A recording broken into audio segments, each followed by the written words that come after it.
사경의 다섯째 날 오신 여러분 모두를 예수님의 이름으로 환영하고 축복합니다. 오늘은 남은 자손과 선악의 대쟁투 제4장 남은 자손의 사명입니다. 그리고 제5장에 있는 조사 심판에 대해서도 오늘 간단하게 핵심적인 것을 함께 다룰 계획입니다. 우리 함께 요한계시록 14장 6절 말씀을 읽도록 하겠습니다. 또 보니 시작. 또 보니 다른 천사가 공중에 날아가는데 땅에 거하는 자들 곧 여러 나라와 족속과 방언과 백성에게 전할 영원한 복음을 가졌더라. 아멘.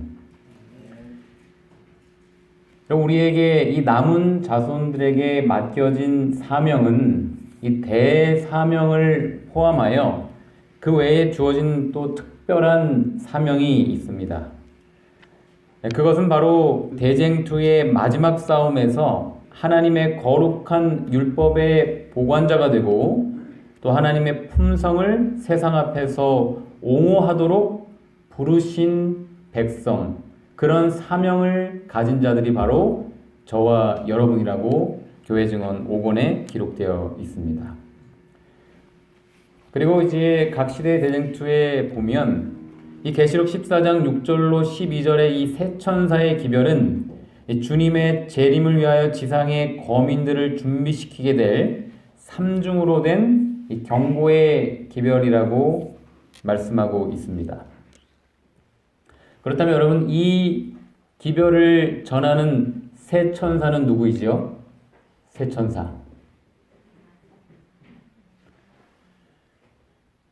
이건 진짜 천사들을 의미할 수도 있지만 증언보감 2권에 보면 요한계시록 14장의 세 천사는 공중을 날아가는 것으로 나타나 있으며 그것은 첫째와 둘째와 셋째 천사의 기별을 전하는 자들의 사업을 표상한다, 이렇게 되어 있습니다. 그러니까 이 세 천사의 기별을 전하는 자들이 바로 세 천사인 것입니다. 이제 이 첫째 천사의 기별부터 좀 살펴보도록 하겠습니다.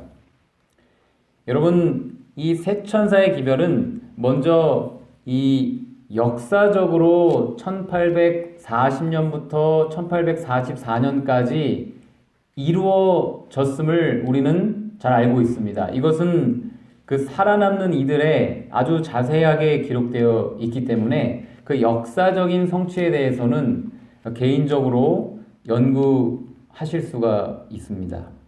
저는 이 세 천사의 기별이 오늘 우리에게 어떤 의미이고 이 우주적인 대쟁투의 마지막 남은 자손들로서 우리의 삶에 어떻게 적용해야 되는지를 말씀을 드리도록 하겠습니다. 또 내가 보니 다른 천사가 공중에 날아가는데 땅에 거하는 자들 곧 여러 나라와 족속과 방언과 백성에게 전할 영원한 복음을 가졌다고 말씀하고 있지요. 여러분, 이 땅에 거하는 자들은 이 기별을 들어야 할 세상 사람들을 의미하기도 하지만 오늘 저와 여러분도 포함되는 거예요. 제가 이것을 예전엔 착각했습니다. 이 세 천사의 기별은 세상에 우리가 전할 기별로만 알고 있었지 내 삶에 적용하고 삶으로 경험해야 될 기별인 줄을 몰랐었어요. 그런데 이 말씀은 오늘 우리에게도 이 기별이 경험되어져야 될 하나님의 기별이라는 것을 의미하는 것입니다. 그리고 그 경험한 자들이 세 천사의 기별을 외칠 수가 있더라고요. 지식적으로 아는 거 말고요. 경험한 자들이 외치는 기별이 세 천사의 기별이에요. 여기 지금 영원한 복음이라고 되어 있습니다. 그렇죠? 이 영원한 복음은요, 오직 예수 그리스도밖에 없습니다. 영원한 복음은, 영원히 좋은 소식, 영원히 복된 소식은 예수 그리스도밖에 없어요. 그러므로 세 천사의 기별의 핵심은 예수 그리스도입니다. 그분을 세상에 전하는 것이죠. 그런데 그 세 천사 기별을 전하는 자들은 그 예수님을 만난 자들, 그 예수님을 날마다 경험하고 그분의 구원을 삶에서 체험하는 자들이 전하는 기별이에요. 그가 큰 음성으로 가로되 하나님을 두려워하며 그에게 영광을 돌리라, 이렇게 기록되어 있습니다. 여러분, 하나님을 두려워하라는 말씀은 하나님을 경외하라라는 말씀이죠. 하나님을 무서워하거나 그분 앞에서 벌벌 떨라는 말씀이 결코 아닙니다. 그러면 하나님을 경외하는 것은 무엇인가? 시편 31편 19절에 보니까요, 주를 두려워하는 자, 여기 두렵다는 말은 경외한다라는 말도 해석할 수 있는 거 아시죠? 두렵고 경외하고 그 같은 단어입니다. 주를 두려워하는 자, 주를 경외하는 자를 위하여 쌓아두신 은혜 곧 인생 앞에서 죽게 피하는 자를 위하여 베푸신 은혜가 어찌 그리 큰지요. 이렇게 되어 있어요. 자, 그러니까 하나님을 경외하는 자들은 하나님께 피하는 자들이에요. 그런데 시편 143편 9절에 보니까 여호와여, 예수님의 이름을 부르죠. 여호와여, 나를 내 원수들에게서 건지소서. 내가 죽게 피하여 숨었나이다. 또 시편 16편 1절에도 하나님이여, 나를 보호하소서. 내가 죽게 피하나이다. 하나님을 경외하는 자는 하나님의 이름을 부름으로 구원을 경험하는 자들이에요. 또 시편 31편에도 여호와여, 내가 죽게 피하오니 나로 영원히 부끄럽게 마시고 주의 의로 나를 건지소서. 끊임없이 구원을 부르짖지요. 죽게 피하는 것은 예수님의 이름을 불러서 날마다 삶 속에서 구원을 경험하는 삶을 사는 것입니다. 시편 141편 8절에도 주 여호와여, 내 눈이 주께 향하며 내가 주께 피하오니 내 영혼을 빈궁한 대로 버려두지 마옵소서. 여러분, 진정으로 하나님을 경외함으로 그분의 거룩한 이름, 예수님의 이름을 불러서 날마다 주께 피함으로 구원을 매일 경험하게 되시기를 간절히 기도합니다. 그리고 하나님을 두려워하며 라는 또 다른 의미는 사람을 두려워하지 말라라는 의미예요. 출애굽기 1장에 보면 이 애굽 왕이 아기들을 죽이라는 명령을 내립니다. 근데 이 산파들이 애굽 왕의 명을 어기고 남자를 살리죠. 출애굽기 1장 17절에 나옵니다. 참 대담합니다. 왕의 명령을 어기면 어떻게 되죠? 목숨을 잃을 수도 있어요. 그런데 이 산파들은 사람을 두려워하지 않습니다. 근데 그 비결이 나와요. 그러나 산파들이 하나님을 두려워하여 애굽 왕의 명을 어기고 남자를 살린지라, 이렇게 되어 있어요. 네. 그들은 하나님을 경외했습니다. 하나님을 두려워하는 자들은 결코 사람을 두려워하지 않아요. 그리고 그 산파는 21절에 하나님을 경외하였으므로 또 이렇게 번역을 했어요. 같은 단어입니다. 하나님이 그들의 집을 왕성하게 하신지라.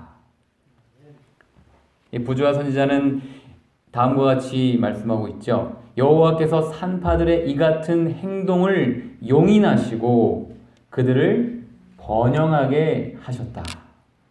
여러분, 다니엘도 마찬가지죠. 다니엘도 이 조서에 어인이 찍힌 것을 알고도 기도합니다.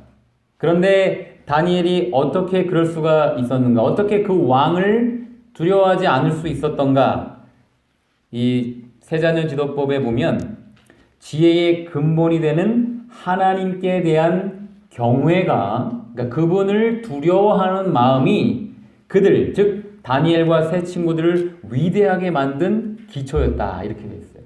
하나님을 두려워하는 자들은 하나같이 결코 사람을 두려워하지 않아요.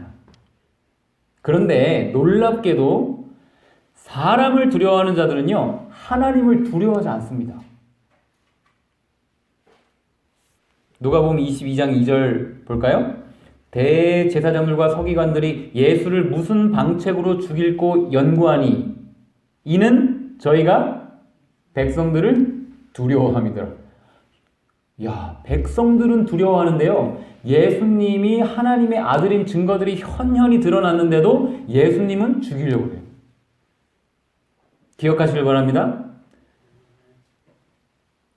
하나님을 두려워하는 자들은 사람을 두려워하지 않고요, 사람을 두려워하는 자들은 하나님을 두려워하지 않습니다. 오늘 우리는 하나님을 두려워하고 있습니까? 아니면 사람을 두려워하고 있습니까? 이 마지막 시대에 우리가 엄청난 선악간의 대쟁투의 싸움을 하게 될 주자들이 아닙니까? 우리에게는 이 마음이 필요한 거예요. 하나님을 경외하고 그분만을 두려워하는 마음. 그 마음을 하나님께서 오늘 이 시간 우리 안에 창조하여 주시기를 예수님의 이름으로 기도합니다. 그리고 그분께 영광을 돌리라, 이 말씀은 하나님의 영광의 통로가 되라, 이런 뜻입니다. 여러분, 하나님께 영광을 돌리려면 먼저 하나님의 영광이 무엇인지부터 알아야만 하는데요, 모세가 하나님께 출애굽기 33장에 보면 주의 영광을 내게 보여주소서라고 기도하지요. 그때 하나님께서는 나의 모든 선한 형상을 내 앞으로 지나가게 한다라고 말씀하시면서 출애굽기 34장 6절로 7절에 보면 자비롭고 은혜롭고 노하기를 더디하고 인자와 진실이 많은 하나님이로라, 이렇게 말씀을 하세요. 즉 하나님의 영광은 하나님의 품성입니다. 그런데 여러분, 우리는 죄인이기 때문에 우리 안에는 하나님의 품성이 없어요. 우리는 하나님께 영광을 돌릴 수 있는 존재들이 아닌 것입니다.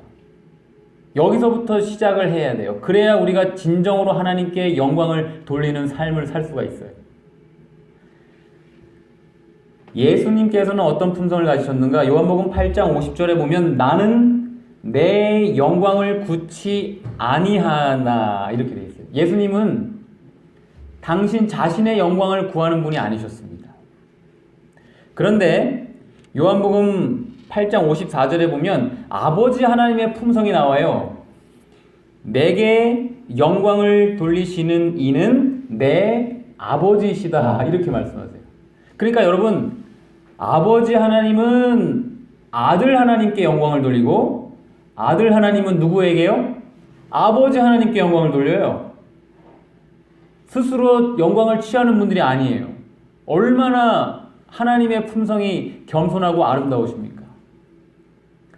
이것을 여러분, 시대의 소망 21페이지에는 자해의 순환이라고 말씀을 하고 있어요. 제가 참 좋아하는 표현입니다. 자해의 순환. 사랑하시는 아들을 통하여 아버지의 생명이 만물에게로 흘러나간다. 그러니까 아버지 하나님께서 예수 그리스도를 통하여 그분의 생명을, 그분의 선하심을, 그분의 아름다운 영광을 흘려 보내시는데요, 또한 그 아들을 통하여, 예수 그리스도를 통하여 그것이 찬양과 기쁨의 봉사로 사랑의 조수처럼 만물의 대의 근원이신 분, 즉 아버지께로 다시 돌아갑니다. 그리하여 그리스도를 통하여 자해의 순환이 완전히 이루어지는 바, 여기서 이 자해라는 말은 자애롭고 은혜롭게 베푸는 은혜를 말하는데요, 크신 시여자의 품성과 그 품성이 영광이라고 말씀드렸죠. 하나님의 영광과 생명의 법칙을 드러내는 것입니다. 그러니까 이것을 이 천연계에서 보면 물의 순환과 같은 것입니다. 여러분, 이 강도, 그리고 바다도, 그리고 구름도 다 주기 위하여 받습니다. 자기가 취하려고 받는 게 없어요. 물은 다 주기 위해서 받아서 흘려보냅니다. 그것이 큰 자해의 순환으로 계속 돌면서 우리에게 생명을 공급해 주죠. 그런데 문제가 있습니다. 그것은 뭐냐면 시대의 소망 20페이지에 보면 사람의 이기적인 마음 외에는 자기를 위해 사는 것이 하나도 없대요. 그러니까 천연계의 모든 것들이 다 남을 위해서 봉사하고 하나님의 그 영광을 흘려서 다른 사람들에게 보내주는데 인간만 어떻게 한다고요? 이기적인 마음으로 그것을 자기가 취하는 거예요. 이것은 곧 무엇이냐면요, 호수가 막힌 것 같은 거예요. 호수가 막히면 여러분 이 물이 흘러갈 수 있습니까? 안 되죠. 여러분 이 호수와 같은 게 우리 인간의 이기적인 마음이라는 거예요. 자해의 순환이 여기서 턱 막히는 거예요. 지금 인간에게서 막히는 거라니까요. 우리는 하나님께 영광을 돌릴 수 있는 존재들이 아니에요.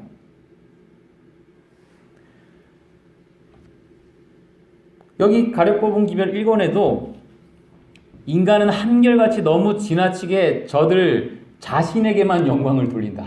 정확하게 분명하게 나와 있어요. 한결같이래요. 한결같이. 여긴 저도 포함되겠죠. 한결같이면. 자기에게 영광을 돌리는 죄인의 모습은 이 고여서 썩은 물과 같은 것이죠. 악취가 나고요. 해충들만 모여드는 더러운 물인 것입니다. 이게 저와 여러분의 실상이에요. 근데 우리가 어떻게 하나님께 영광을 돌릴 수 있는가? 이 선지자와 왕 668페이지의 말씀이 정말 감동적이죠. 함께 읽어보겠습니다. 시작. 죄가 많지만 회개한 인간들을 당신의 사랑의 팔로 안으시고 그들의 상처를 싸매시고 그들을 죄에서 정결케 하시고 구원의 옷을 입히시는 것이 하나님의 영광이다. 여러분 이제 이 말씀이 이해가 되시죠? 보이시죠? 어떻게 이런 일이 있습니까? 왜 하나님께서 우리의 상처를 싸매시고 우리를 죄에서 정결케 하시고 새롭게 하시는 것이 하나님께 영광이 되는 거죠? 이 꽉 막힌 호수와 같은 우리의 이기적인 마음이 깨끗하게 뚫어져 버리는 거죠. 그럴 때 이렇게 깨끗한 물이 힘차게 나오는 것처럼 우리가 드디어 하나님께 영광을 돌리는 삶을 살 수가 있게 되는 거예요. 여러분 이게 하나님께 영광을 돌려라 라는 말씀의 의미인 것입니다. 우리의 노력과 어떤 힘으로 하라는 말씀이 아니에요. 너희들의 그 이기적인 마음을 나한테 맡겨. 내가 그거 뚫어줄게. 깨끗게 해줄게. 정결케 해줄게 라는 하나님의 약속인 것입니다. 시대의 소망에 보면 때가 찼을 때 구원의 경륜이 성취될 때까지 결코 방해되거나 철회되지 않을 치료하는 은혜의 홍수를 세상에 부어주심으로 말미암아 하나님께서 영광을 받으셨다. 분명하죠? 치료하는 은혜의 홍수. 우리의 마음이 죄로 인해서 꽉 막혀버린 것입니다. 치료가 필요한 거예요. 고침을 받아야 되는 거예요. 그래서 이 복된 기별을 받아들인 자들은 그 마음이 어떻게 될까요? 이 고인 물에서 이제 시원한 강으로 바뀌는 거예요.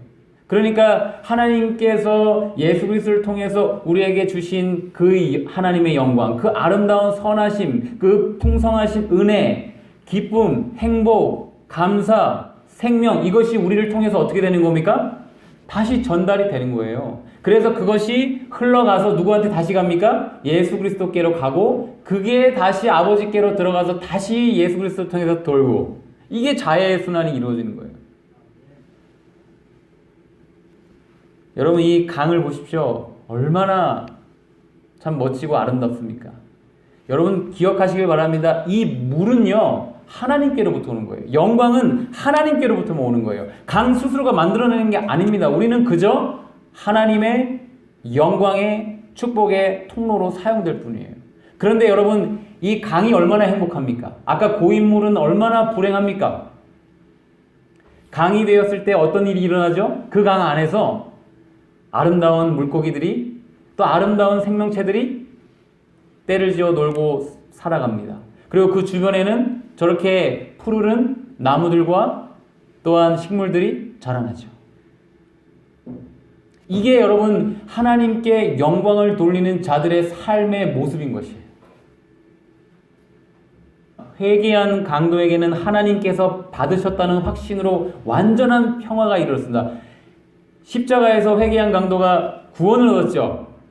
그럼 구원을 얻었다는 말은 무엇입니까? 그의 이기적인 마음이 뻥 뚫린 거예요. 새롭게 된 겁니다. 정결케 된 겁니다. 구원을 받은 것입니다. 그러니까 굴욕을 당하시던 그리스도께서 영광을 받으셨다. 분명히 이제 보이시죠? 이게 하나님께 영광 돌리는 법은요, 십자가 구원받은 강도처럼 회개하는 거예요. 우리 자신의 마음속에 있는 그 더러운 죄들을 예수 그리스도의 십자가의 믿음으로 드리는 것, 그것이 우리가 진정으로 하나님께 영광을 돌리는 삶을 사는 비결인 것입니다. 마태복음 5장 16절 말씀, 이와 같이 너희 빛을 사람 앞에 비추게 하여 저희로 너희 착한 행실을 보고 하늘에 계신 너희 아버지께 영광을 돌리게 하라. 너희 빛을 사람 앞에 비추게 하는 겁니다. 내가 비추는 게 아닙니다. 비추게 하는 거예요. 반사한다는 뜻이에요. 그리고 너희 착한 행실을 보고, 이 착한 행실은 우리가 만들어낸 의가 아닙니다. 예수 그리스도께서 우리 마음에 거하실 때, 즉 믿음으로 그분을 우리 마음속에 거하시게 할 때 그분이 우리로 하여금 하게 하신 그 착한 행실을 말하는 거죠. 하나님께 영광 돌리는 것은 절대 우리의 힘과 노력으로 하는 것이 아닙니다. 여기 지금 이 지구와 또한 달과 그리고 태양이 있는데요. 태양은 항성입니다. 항상 그 자리에 있고 그리고 빛을 스스로 내죠.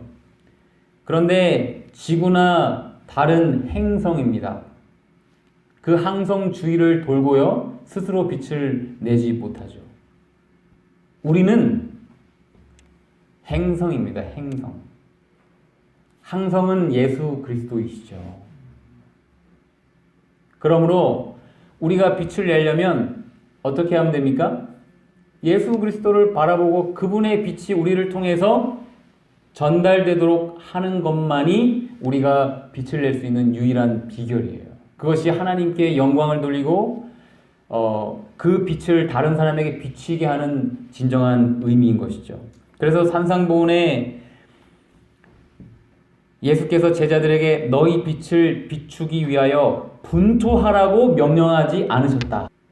너희 스스로의 힘으로 빛을 내려고 애쓰고 노력하지 말라, 이런 뜻이에요. 단지 빛이 비추게 하라고 말씀하셨다.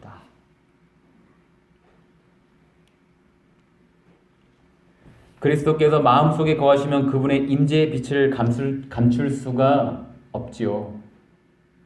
마치 이 난로 안에 불이 있으면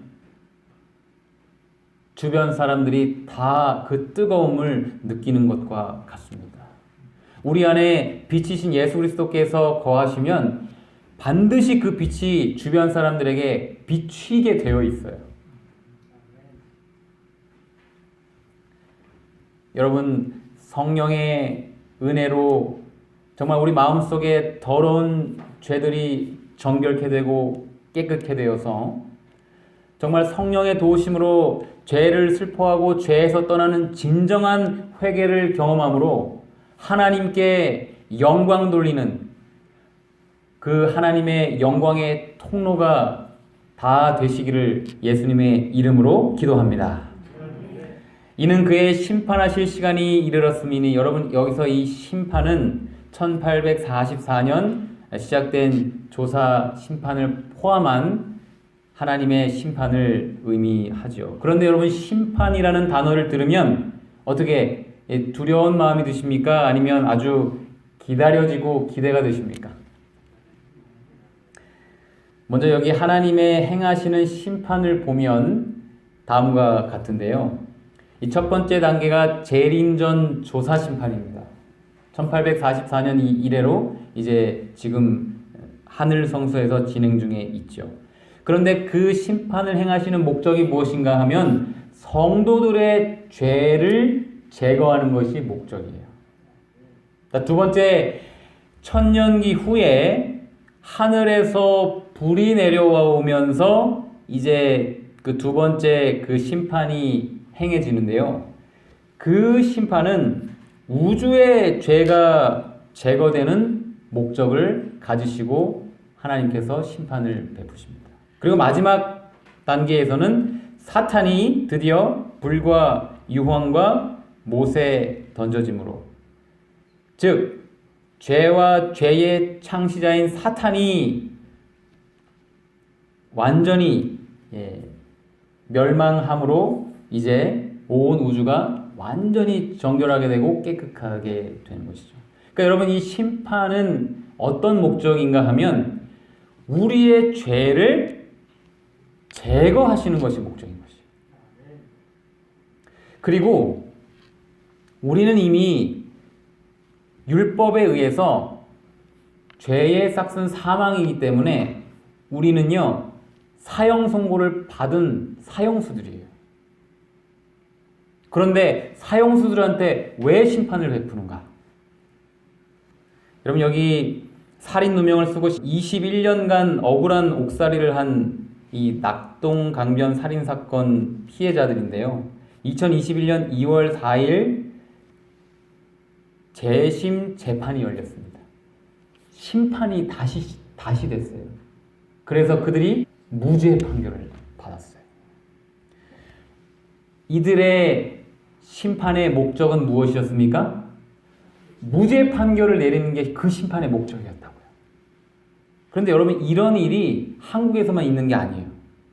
1991년에 14살의 흑인 소년이었던 그 존 번이라는 사람이 살해 혐의를 받고 17년간 감옥에서 지냈어요. 그리고 2018년 대법원까지 가서 다시 심판을 받고 최종적으로 무죄 선고를 받았어요. 그 사람의 그 영상을 잠깐 볼까요? 여러분, 저 사람의 이 얼굴과 표정을 보십시오. 얼마나 이 벅찬 감동과 감사가 있었습니까? Exonerated for murder. It was a beautiful feeling.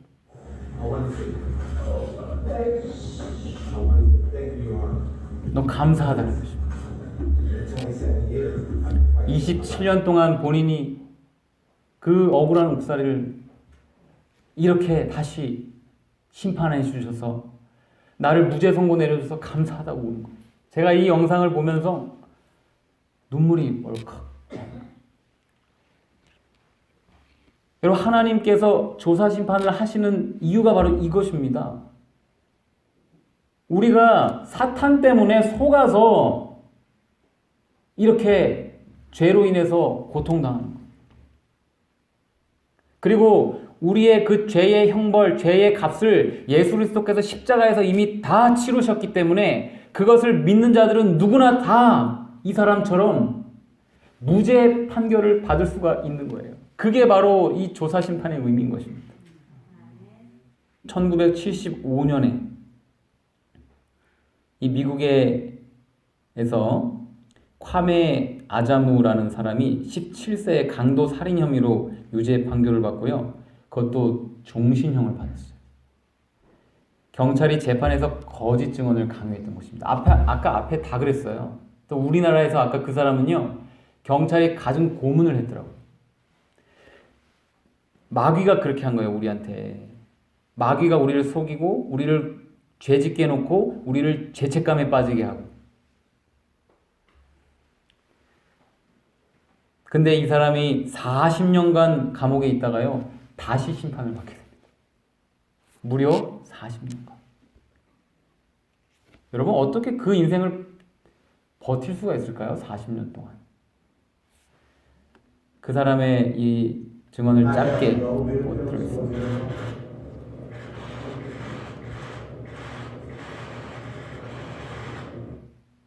정말 이 판사에게 감사하다고, 그렇죠? 우리도 이렇게 할 거예요. 우리 심판자가 누구예요? 예수님이세요. 무서운 판사가 아니고요. 우리를 위해서 십자가에 죽으신 그분이 우리의 심판자이시라니까요. 우리는 비록 우리의 죄로 인해서 사형 선고를 받은 사형수들이지만 이 조사 심판을 통해서 우리는 무죄 선고를 받게 될 것을 믿게 되시길 간절히 기도합니다. 믿는 자들에게 이런 일이 이루어질 거예요. 믿으시길 바랍니다. 그리고 여러분 신명기 4장 24절에 보면 내 하나님 여호와는 소멸하는 불이시요 이렇게 돼 있죠. 이 소멸하는 불의 의미는 하나님은요 죄를 태우시는 분입니다. 죄를 증오하시고 없애시는 분이에요. 그런데 여기 보시면 식물들이 있는데 여러분이 보시는 왼쪽에 있는 식물들은 햇빛을 받으면 이 식물들이 건강하게 잘 자랍니다. 그런데 오른쪽에는 그 땅에서부터 뽑혀 있어요. 그러니까 똑같은 햇빛을 받아도 이 식물들은 어떻게 되지요? 말라 죽습니다. 태양이 소멸하는 불이 되는 거예요. 마찬가지입니다. 예수님께서 재림하실 때 그분께서 이제 또 천년기 후에 심판하는 소멸하는 불로 내리실 텐데요. 그때 여러분 우리가 예수 그리스도와 연결되어 있는 상태라면 그 불은 우리를 살리는 생명의 불이 돼요. 그런데 만약에 죄를 끝까지 고집하고 예수님과 연결되기를 끝까지 거절하는 자들은 그것이 소멸하는 불이 되는 거예요. 그래서 오늘 우리가 우리와 엉겨 붙어 있는 그 죄로부터 분리가 돼야 돼요. 그게 회개입니다.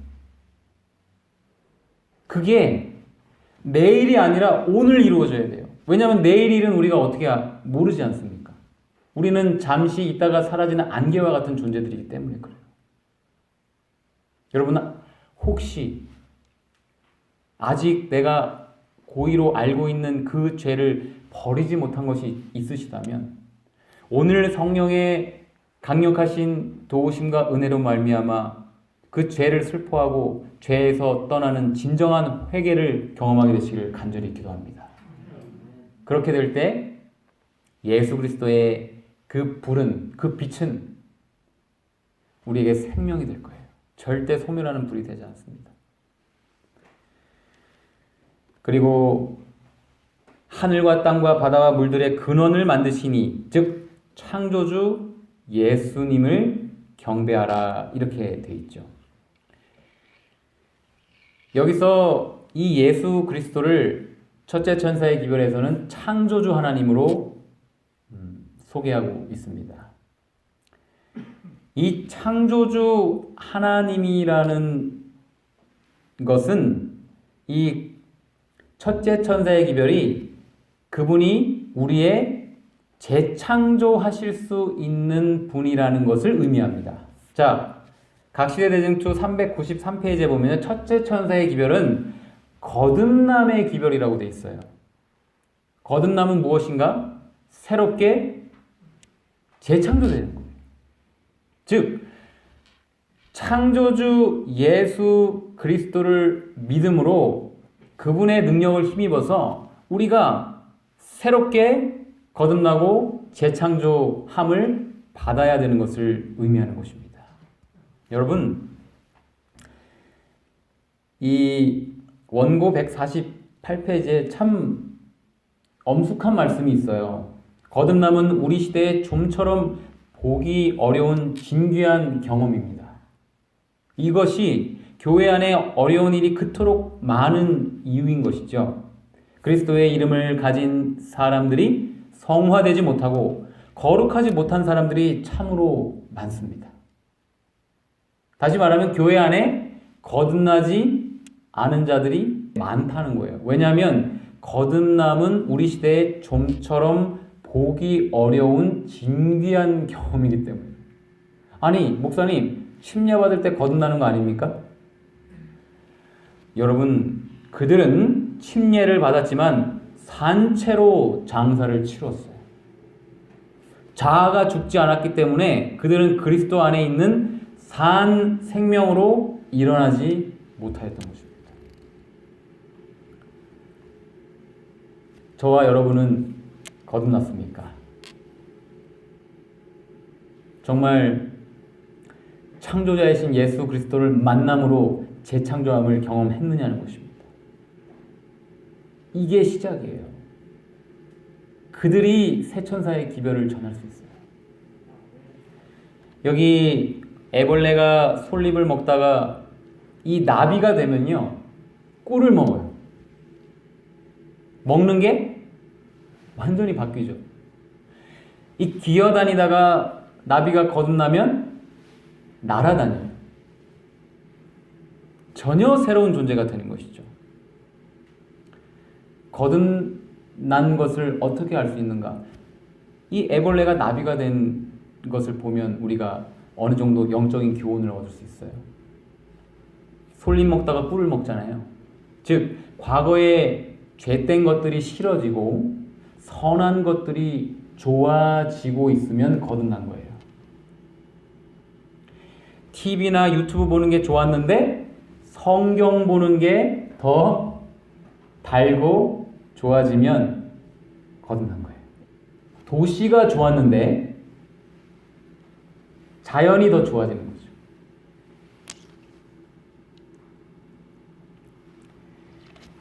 그리고 이 거듭난 사람들의 중요한 특징은요, 멈추어 있지 않습니다.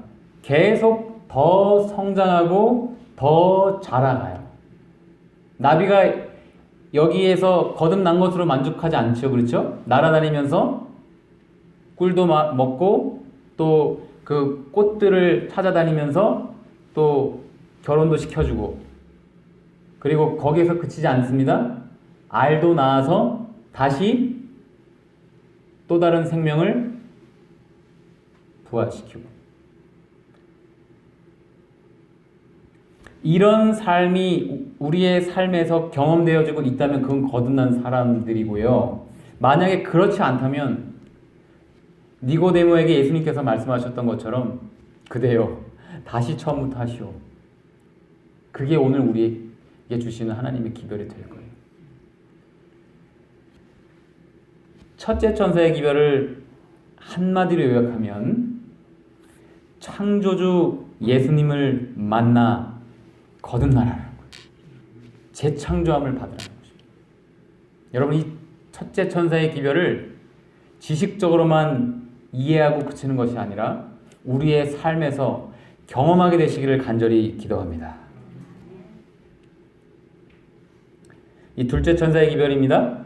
무너졌도다 큰 성 바벨론이여, 모든 나라를 그 음행으로 인하여 진노의 포도주로 먹이던 자로다.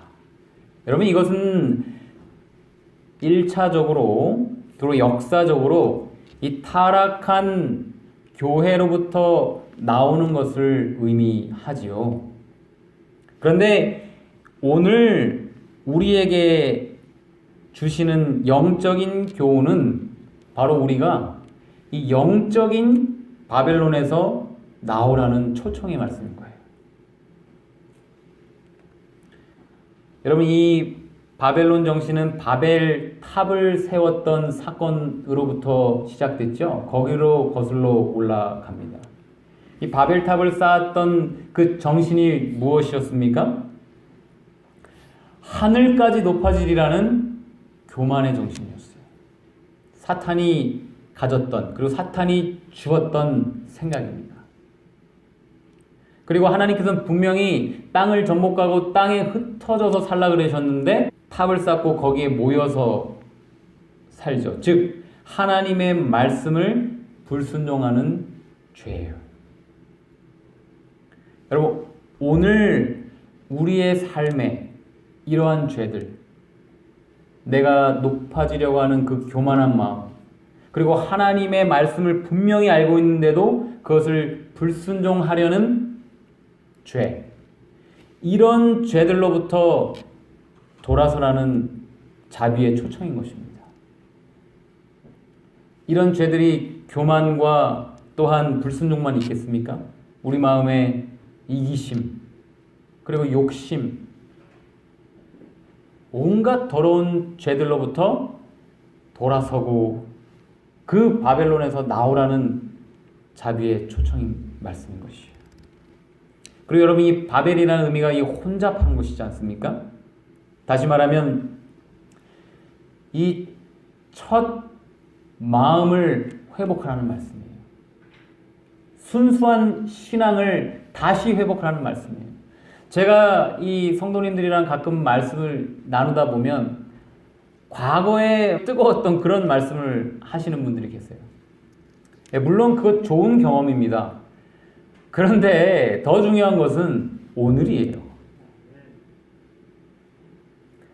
누구든지 예수 그리스도 안에 있으면 새로운 피조물이라. 이전 것은 지나갔으니 보라, 새 것이 되었도다.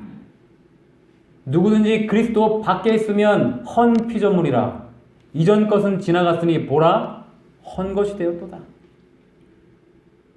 오늘 우리는 믿음으로 예수 그리스도 안에, 은혜의 천국 안에 살고 있는지요?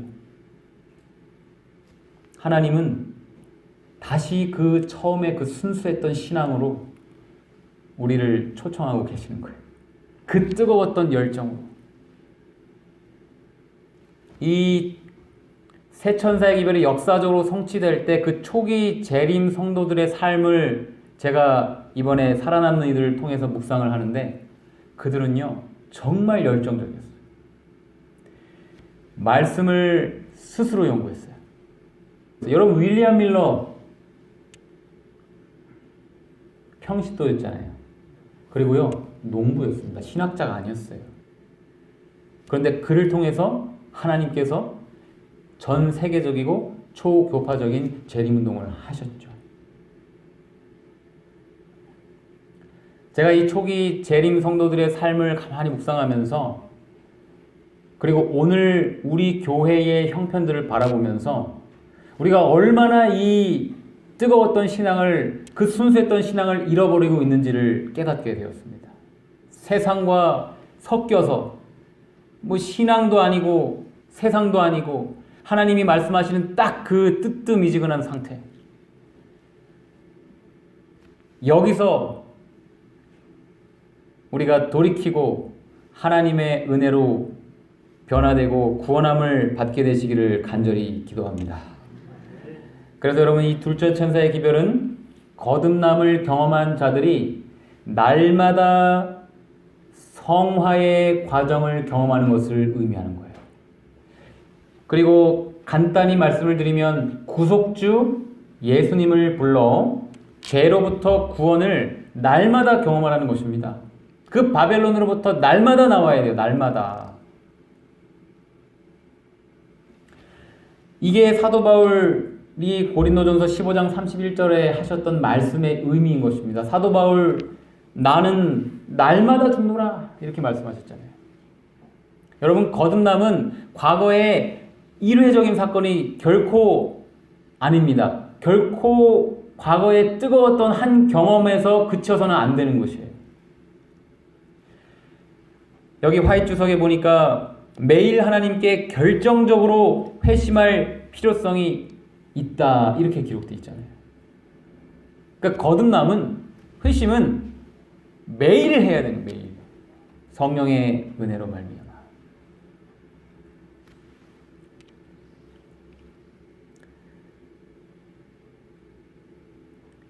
이제 마지막으로 셋째 천사의 기별입니다.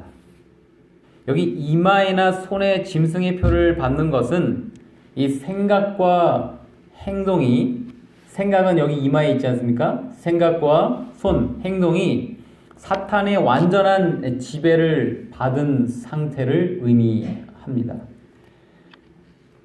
그리고 여기 복음전도에 보면 이 짐승의 표는 법왕권이 제정한 안식일이다. 법왕권이 제정한 안식일은 일요일이죠. 네. 마지막 날 사건들에도 시험이 올 때 짐승의 표가 무엇인지 분명히 알려질 것인데 그것은 일요일을 지키는 것이다. 이렇게 분명하게 기록되어 있습니다. 여러분, 짐승의 표가 결코 뭐 베리칩이나 아니면 코로나 백신이 아닙니다. 그렇게 이해하는 분들도 간혹 계시는 것 같아서 말씀을 드립니다. 짐승의 표는 이 일요일 예배예요. 인간이 바꾼 거짓 율법. 여기 화이트 주석에 이렇게 되어 있습니다. 일요일 준수는 아직은 짐승의 표가 아니에요. 아직은. 사람들로 하여금 이 우상의 안식일을 경배하게 하는 법령이 포고되고 나서야 비로소 그것은 짐승의 표가 되는 것입니다. 그러니까 일요일 법령이 내리면 그것은 짐승의 표예요. 근데 지금은 아직은 은혜의 시기인 것이죠. 많은 사람들이 나는 그때 일요일 법령 내리면 내가 정말 믿음으로 예수님을 목숨을 걸고 따라갈 것이다라고 착각하고 있는데요. 오늘 어떻게 사느냐가 그날 어떤 결정을 하는지가 결정됩니다. 여기 교회 증언 5권에 보면 이 짐승의 표가 우리에게 강요될 것인데 한 걸음 한 걸음씩 세상의 요구에 양보하고 습관에 순응해온 자들은 조소와 모욕과 위협적인 투옥과 죽음을 당하기보다는 오히려 권력에 굴복하는 것이 어려운 문제가 아님을 알게 될 것입니다. 다시 말하면 오늘 우리가 세상에 한 걸음씩 한 걸음씩 양보하고 또 타협하고 그리고 세상의 습관에 순응하고 있다면 그때 가서도 안 된다는 뜻입니다.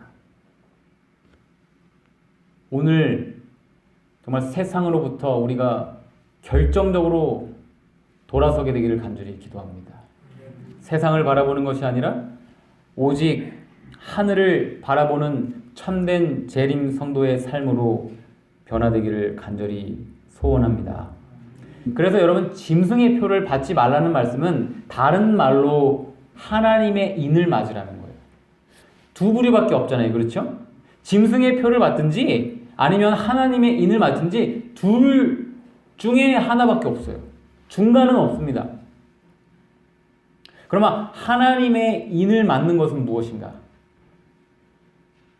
이 하나님의 충성된 종들에게 찍힐 인은요, 순결한 진리의 표이고 그분이 인정하는 표인데요. 이 각 시대 대쟁투에 보면 하나님의 인, 즉 그의 권위의 표 혹은 표징은 이 넷째 계명, 그러니까 안식일 계명에서 발견된다라고 기록되어 있습니다. 그러니까 1차적인 의미는 하나님의 인은 안식일이에요. 짐승의 표는 일요일이고요. 그런데 그거보다 더 깊은 영적인 의미가 있어요. 그것은 무엇이냐면 여러분, 안식일이 하나님의 인이라면 여러분, 안식일 계명, 그 안식일 계명의 근원이 무엇입니까? 제가 말씀을 드렸고 잘 알고 계시죠? 사랑이죠. 사랑. 사랑입니다. 하나님의 품성이에요. 하나님의 그 사랑이 죄라는 프리즘을 통해서 10가지 계명으로 10가지 색깔로 이렇게 나타났다고 말씀을 드렸지 않습니까? 그 근원은 하나님의 사랑이에요. 하나님의 품성이라는 것입니다. 그러므로 여러분, 하나님의 인은요, 물론 안식일입니다. 그런데 더 깊은 의미로 들어가 보면 엘렌 지 화이트 글에 이렇게 돼 있어요. 그것은 품성이 그리스도와 같다는 것을 증거한다. 이렇게. 그러니까 하나님의 인을 만든다는 것은 곧 예수 그리스도의 품성으로 변화된 삶을 의미하는 것입니다. 그러므로 여러분, 셋째 천사의 기별을 간단히 한마디로 요약한다면 예수님의 그분의 품성을 마음에 이마에 받으면 삶에서 손에서 열매를 맺으리라 라는 말씀인 것이죠. 아무쪼록 이 첫째 천사, 둘째 천사, 셋째 천사의 기별을 경험함으로 온 세상에 이 세 천사의 기별을 전할 진정한 남은 무리로 새롭게 거듭나고 재창조함을 받는 저와 여러분 되시길 간절히 기도하면서 말씀을 마치겠습니다.